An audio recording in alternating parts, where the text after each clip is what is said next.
So we have a couple of issues going on with this 2012 Range Rover HSE full size. The first one being the central locking on the driver's door. The catch isn't working, so I expect that the electronic module has disappeared and not working. I'll just show you. You can see the button sticking up. Now it's decided to work. Ain't that just typical? Now it's not working. The other buttons are going up and down, this one's not.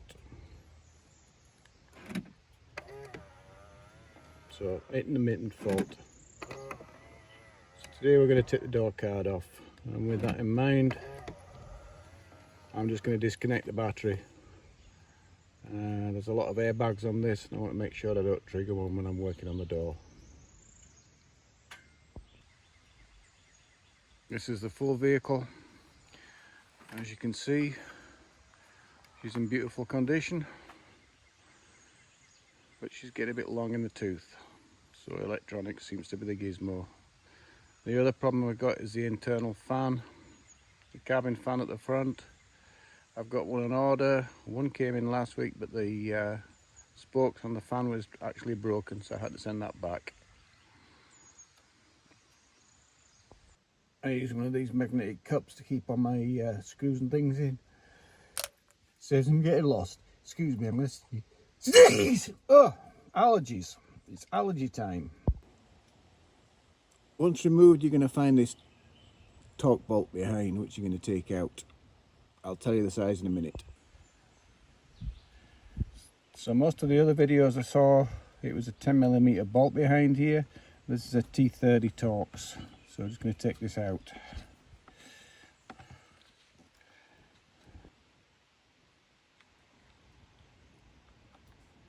There she goes.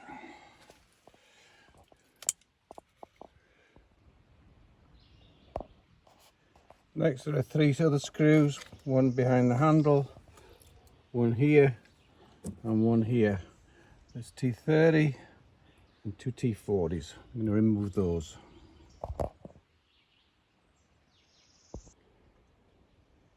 And there you can see the screws that have been removed.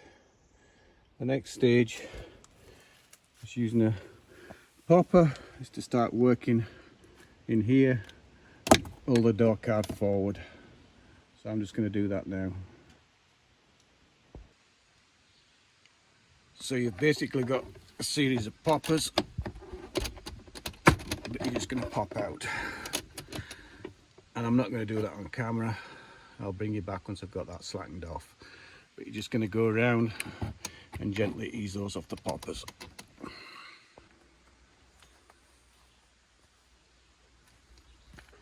So once you've gone round and slackened it all off, pull this top part. It should pull up.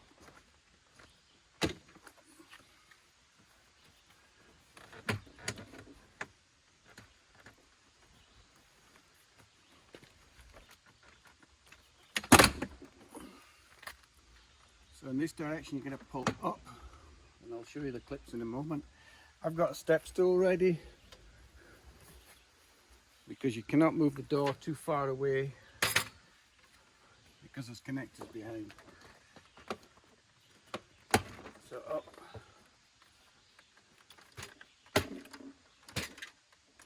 And out.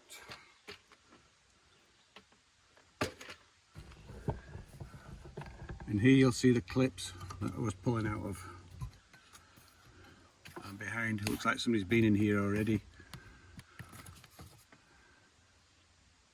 for the trim.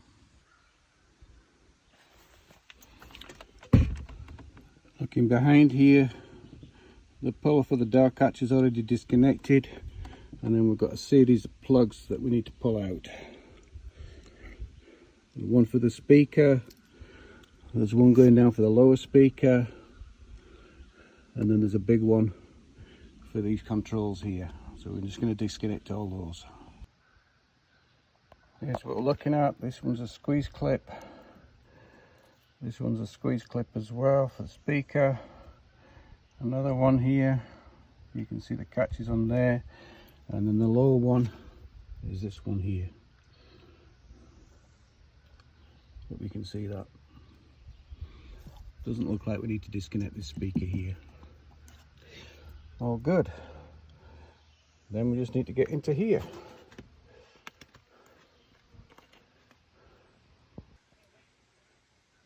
So this is the new one sent by my friends at Atlantic British.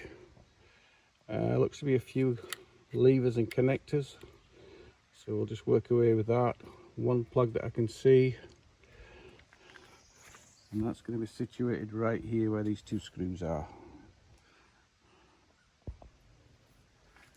So first, using a T30, I'm going to remove these two screws.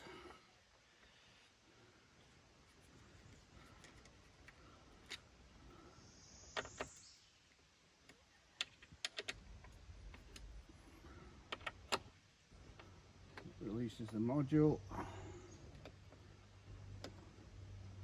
And Lord knows how it connects at the back. So I've removed the rubber bang here. Using a T30, undo the captive screw in there and pull this part of the lock out. Remove these two here. There is a third one here. So removing that, and then the whole thing just should drop out. At the bottom, the plug, squeeze and pull, and then the whole assembly just drops out. I'm just recording these bad boys to connect. There's one here and a cable here. That's the actual plunger. This one, it's the door handle from the inside. Looking at the new one, we've got a connection there, the black, and then the green's just a push fit. So from the old door lock, this has to be removed, so be gentle with that. And then you can see how this connects into here.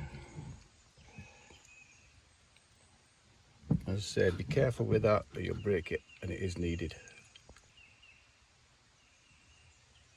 That's it positioned on the new lock.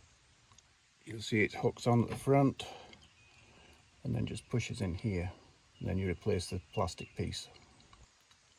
The metal rod just simply pushes in, and you can see that's just ready for putting back in the door. Pretty straightforward so far, just knowing what to do. Now I've got the lock back in place, and I'm just fitting the 3 back screws here. That's this piece replaced and screwed back in with this captive, and I'll put the black bung back. I connected the cable back here. You can see that.